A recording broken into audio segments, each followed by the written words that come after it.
Today we will be starting chapter number 2 homeostasis. Homeostasis में सबसे पहले हमारे पास इंट्रोडक्शन है कि होम्योस्टेसिस है क्या दरअसल. So in introduction we are gonna see the internal conditions of an organism is referred to its internal environment. जो भी कोई भी ऑर्गेनिज्म है उसके अंदरूनी खदोखाल क्या है, अंदरूनी कंडीशंस क्या है, इंटरनल कंडीशंस क्या है, वो उसका इंटरनल एनवायरनमेंट है. अच्छा, इसमें क्या क्या चीज़ें आती है. इट इंक्लूड्स H2O क्वांटिटी, कि उसके बॉडी के अंदर वाटर कंटेंट कितना है, डिफरेंट सोल्यूट्स यानी उसके अंदर वाटर के अंदर डिज़ोल्व मिनरल्स वगैरह जैसे सॉल्ट्स हो गए, कुछ NaCl हो गया, आपका के पॉजिटिव हो गया, इस तरह के डिफरेंट आयन्स वगैरह. टेम्परेचर, बॉडी का टेम्परेचर क्या है, तो ये सब कुछ internal environment of an organism में काउंट होते हैं ये चीज़ें. For proper metabolic functions body requires all these conditions at particular level.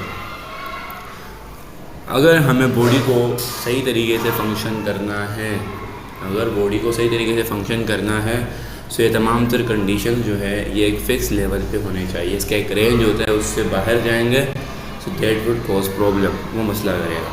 So homeostasis is set of metabolism which maintain internal environment of an organism within suitable limits.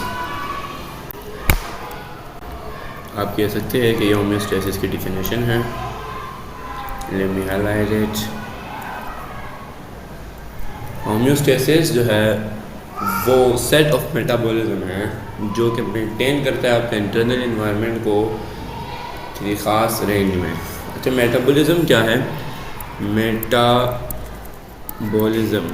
Metabolism हमारे जिस्म के अंदर होने वाले तमाम तरह रिएक्शंस को मेटाबॉलिज्म कहते हैं, जिसके अंदर फिर दो आते हैं. वन इज़ एनाबॉलिज्म एंड दूसरा इज़ कैटाबॉलिज्म. अब रिएक्शन क्या होगा, रिएक्शन दो तरह के होंगे. एक फॉर एग्जांपल हमारे पास बड़ा कोई मॉलिक्यूल है, उसको तोड़ के छोटे मॉलिक्यूल्स बनाने हैं. सो तोड़ने का काम क्या है, कैटाबॉलिज्म है. और दूसरा क्या रिएक्शन होगा कि छोटी चीज़ों को जोड़ के हमें कोई बड़ा मॉलिक्यूल चाहिए, सो दैट इज़ एनाबॉलिज्म. और ये तमाम तर जो रिएक्शन है कैटाबॉलिज्म और एनाबॉलिज्म के, ये मिलकर पूरा मेटाबॉलिज्म बनाते हैं. सो होम्योस्टेसिस, एनाबॉलिज्म, कैटाबॉलिज्म, इस तरह के डिफरेंट रिएक्शंस का सेट है, पूरा एक ग्रुप है कि जो इंटरनल इन्वायरमेंट जो है वो एक सूटेबल रेंज में, लिमिट में उसको मेंटेन करता है. Why should the internal environment remain constant. अच्छा, फिर सवाल आता है कि इंटरनल इन्वायरमेंट कॉन्स्टेंट क्यों रहना चाहिए, with in a suitable limit क्यों रहना चाहिए, उससे ज़्यादा या कम क्यों नहीं हो सकता. Let's take the example of temperature. हम टेम्परेचर की एग्जांपल लेते हैं. Temperature of external environment continuously change during the day, but enzymes are within a certain range of temperature. Therefore the living organism must keep their internal temperature within this range. हमारा जो, जैसे मैंने पहले भी पिछले chapter में बताया था, फॉर एग्जांपल ये हमारी स्किन है, ये हमारी बाउंड्री वॉल है, और ये इन है और ये आउट है. यानी ये फॉर एग्जांपल हमारी बॉडी है और ये बॉडी का अंदर का हिस्सा है और ये बाहर का हिस्सा है. ठीक है. So this is external environment, body के बाहर का एक्सटर्नल इन्वायरमेंट, और ये क्या है, ये इंटरनल इन्वायरमेंट है. सो हमारे एक्सटर्नल इन्वायरमेंट का जो टेम्परेचर है वो हर वो बदलता रहता है. दिन में अभी जैसे इन दिनों गर्मी चल रही है तो 42 तक, 40 तक वो पहुंच जाता है, एंड रात में वो 26 तक, 25 तक, 30 तक भी आ जाता है. सो वो बहुत वेरी करता है. लेकिन जो हमारा इंटरनल इन्वायरमेंट है उसको कांस्टेंट रहने की ज़रूरत क्यों है, क्योंकि जो हमारे बॉडी के अंदर एंजाइम्स है, एंजाइम्स 9th क्लास में पढ़ा था हमने. एंजाइम जो है वो हमारे बॉडी के अंदर डिफरेंट रिएक्शंस कैटालाइज करते हैं. तो अगर वो एंजाइम्स को कांस्टेंट टेम्परेचर नहीं मिलेगा सो वो वर्क नहीं करेंगे. जब एंजाइम्स वर्क नहीं करेंगे, रिएक्शंस नहीं होंगे, और हमारे जिस्म के अंदर कई ऐसे रिएक्शंस हैं जो अगर एंजाइम्स ना परफॉर्म करें सो हमारी डेथ भी हो सकती है. ठीक है. Organism maintain internal condition by feedback mechanism. और body maintain homeostasis by feedback mechanism. अच्छा, फिर यहाँ पे कह रहे हैं कि ऑर्गेनिज्म जो है वो अपने इंटरनल कंडीशंस को फीडबैक मैकेनिज्म के थ्रू कंट्रोल करते हैं. अब सवाल ये है कि what is feedback mechanism. Feedback mechanism क्या है.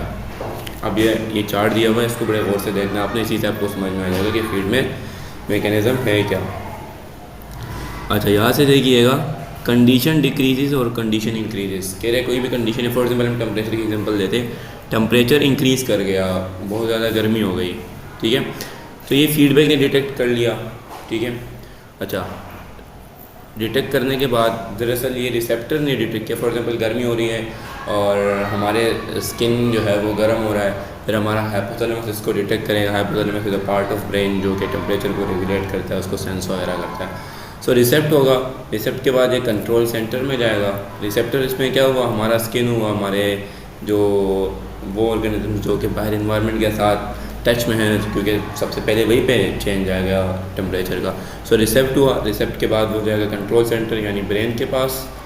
ब्रेन या कंट्रोल सेंटर के अंदर हमारा जो स्पाइनल कॉर्ड है वो भी काउंट होता है, बट हम मेनली ब्रेन की बात करते हैं टेम्परेचर की सूरत में। कंट्रोल सेंटर में ब्रेन, और ब्रेन में अगर हम प्रिसाइजली बात करें तो हाइपोथैलेमस के पास जाएगा।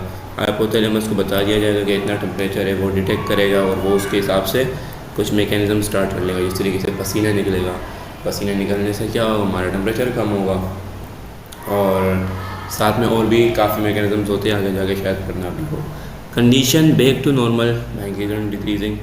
अच्छा, अब जब पसीना वसीना निकल गया और भी 2-3 चीज़ें इस तरह हमारी बॉडी ने की, तो क्या होगा, टेम्परेचर वापस सही आ जाएगा, नॉर्मल पॉइंट पे आ जाएगा या सेट पॉइंट पे, ठीक है, तो सब कुछ सही हो जाएगा। इस मैकेनिज़्म को क्या कहते हैं, फीडबैक मैकेनिज़्म, कि जिसके अंदर हम पहले डिटेक्ट करते हैं कि भाई इंक्रीज़ आया डिक्रीज़ आया, वो रिसेप्टर ये काम करता है। उसके बाद कंट्रोल सेंटर के पास जाता है, वहाँ से उसकी करेक्शन होती है, करेक्शन के बाद कंडीशन बैक टू नॉर्मल होता है।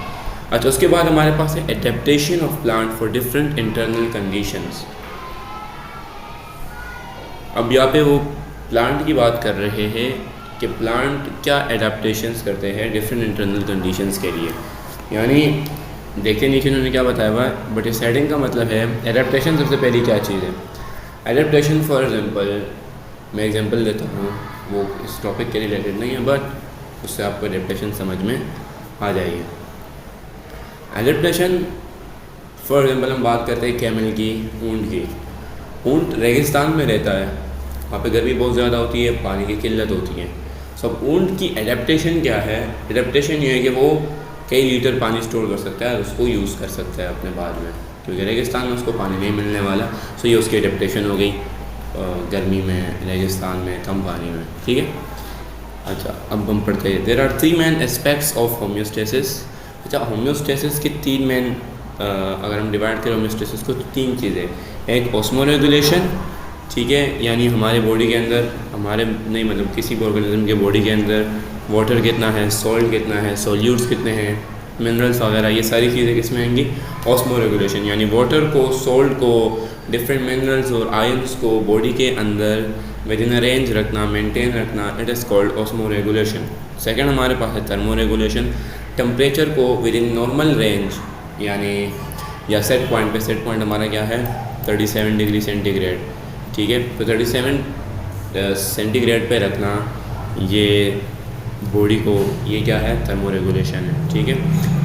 वो क्यों, ताकि एंजाइम जो है वो इस पर सही से काम कर सके। एंजाइम्स को ऑप्टिमम जो टेम्परेचर है जिसके अंदर वो बेस्ट काम करते हैं, बेहतरीन काम करते हैं, वो क्या है 37 डिग्री।